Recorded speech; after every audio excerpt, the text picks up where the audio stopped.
করছে। আমরা জানি আপনাদের সবার মনে আজ অজস্র প্রশ্ন রয়েছে।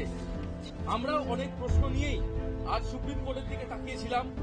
আমরা জানতে চেয়েছিলাম অভয়ার খুন ও ধর্ষণের প্রশ্নে সিবিআই এবং সুপ্রিম কোর্টের কি বক্তব্য। কিন্তু আমরা বুঝতে পারলাম সিবিআই এর তদন্তের গতি আসলে কতখানি স্লথ। আমরা এর আগেও দেখেছি বহুবার সিবিআই তদন্তভার নিয়েও কোনো কুল কিনারা করতে পারেনি এবং সেই সব ঘটনার আসল দোষীরা নির্দোষ খালাস হয়ে গিয়েছে ঠিক সময়ের মধ্যে চার্জশিট না পেশ করায়। আর যেই সুপ্রিম কোর্ট স্বতঃপ্রণোদিতভাবে এই নৃশংস ঘটনার বিচারের ভার নিজের কাঁধে তুলে নিয়েছিলেন, তারপর তারই তত্ত্বাবধানে তারিখের পর তারিখ এলো, শুনানি পিছিয়ে গেল, সময় পিছিয়ে গেল, শুনানির দৈর্ঘ্য কমে গেল। বিচারের এই দীর্ঘসূত্রিতায় আমরা হতাশ এবং ক্ষুব্ধ। আমরা জানতে চেয়েছিলাম হাসপাতালের স্বাস্থ্যকর্মী, রোগীর পরিবারের নিরাপত্তার জন্য সরকারের কাছে আদৌ কোনো সদুত্তর আছে কি। 5 দফা দাবি নিয়ে আমরা মুখ্যমন্ত্রী ও মুখ্য সচিবের সাথে মুখোমুখি আলোচনায় বসেছি।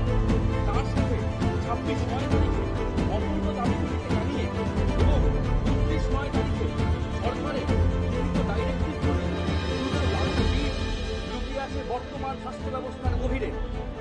আমাদের আরেকখানি মূল দাবি ছিল বর্তমানে স্বাস্থ্য ব্যবস্থায় জারি অগণতান্ত্রিক ভয়ের পরিবেশকে নির্মূল করা, সমাজ থেকে এই ভয়ের রাজনীতি এবং কলেজগুলিতে হুমকির সংস্কৃতি অপসারণ করা।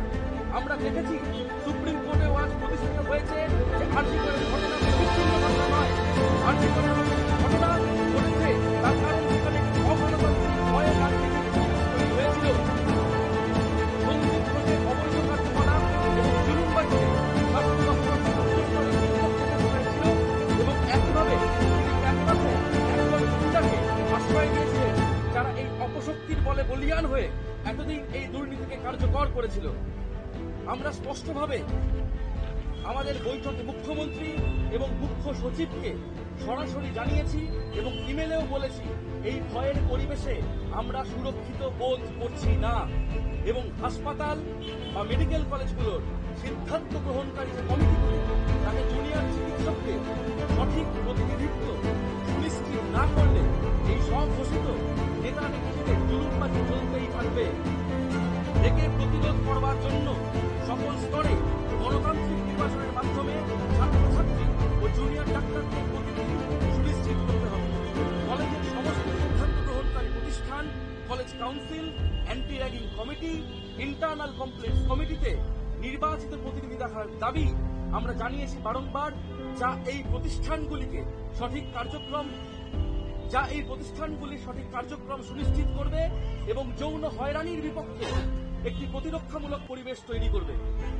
তার সাথে মেডিকেল কলেজগুলিতে দুর্নীতির মূল আখড়া রোগী কল্যাণ সমিতি, যা মুখ্যমন্ত্রী মৌখিকভাবে ভেঙে দিলেও তার কোনো লিখিত নোটিশ আমরা পাইনি এবং যদি ভেঙেও দেওয়া হয় তার পরিবর্তে গঠিত প্রতিষ্ঠানে নির্বাচিত ছাত্রছাত্রী ও জুনিয়র ডাক্তারদের প্রতিনিধিত্ব সম্পর্কে সুস্পষ্ট কোনো সিদ্ধান্ত আমরা দেখতে পাইনি।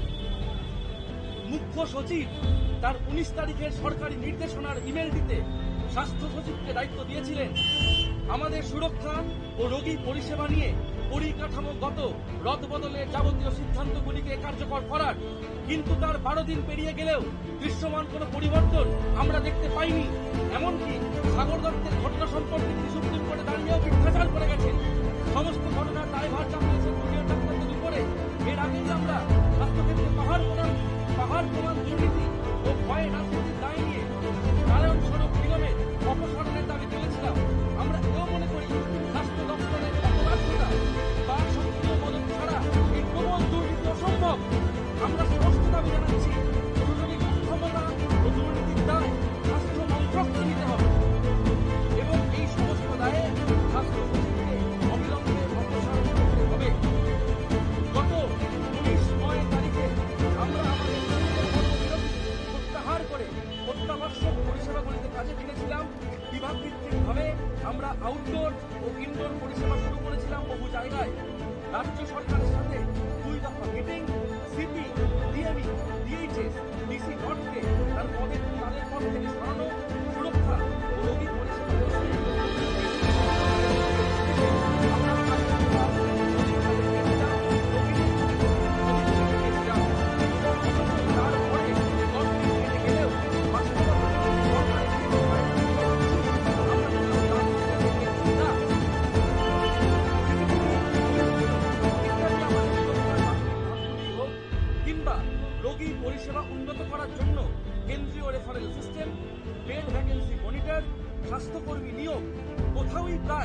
কোন রকম অগ্রগতি আমরা দেখতে পাচ্ছি না। আমরা সরকারকে মনে করিয়ে দিতে চাই, শুধুমাত্র কাগজে প্রতিশ্রুতির জন্য আমরা আন্দোলন করিনি, আন্দোলন করছি না। আমরা আন্দোলন করছি রাজ্যের স্বাস্থ্য ব্যবস্থার এক যথাযথ বদলের জন্য, যাতে রোগীরাও পরিষেবা পান আর ডাক্তার স্বাস্থ্যকর্মীদের জন্য এক ভয়মুক্ত সুরক্ষিত কর্মস্থল সুনিশ্চিত হয়। অথচ বাস্তবে তার অগ্রগতির জন্য সরকারের কোনো সদিচ্ছা আমরা দেখতে পাচ্ছি না। আমাদের কাজে উপযুক্ত ভয়হীন পরিবেশ সুনিশ্চিত হয়নি এখনো। একথা আমাদের কাছে স্পষ্ট হচ্ছে সাগর দত্ত ন্যাশনালের ঘটনা এবং শাসক দলের বিধায়কদের ভয়াবহ হুমকির মুখে দাঁড়িয়ে আমরা প্রমাণ পাচ্ছি যে আমরা ভয়হীন পরিবেশ পাইনি এখনো। এর সাথে রাজ্যের প্রতিটি হাসপাতাল, মেডিকেল কলেজ থেকে ভয়ের রাজনীতি নির্মূল করার দাবি আমরা করেছি আন্দোলনের প্রথম দিন থেকে। আর একটিও অভয়ের ঘটনা যাতে না ঘটে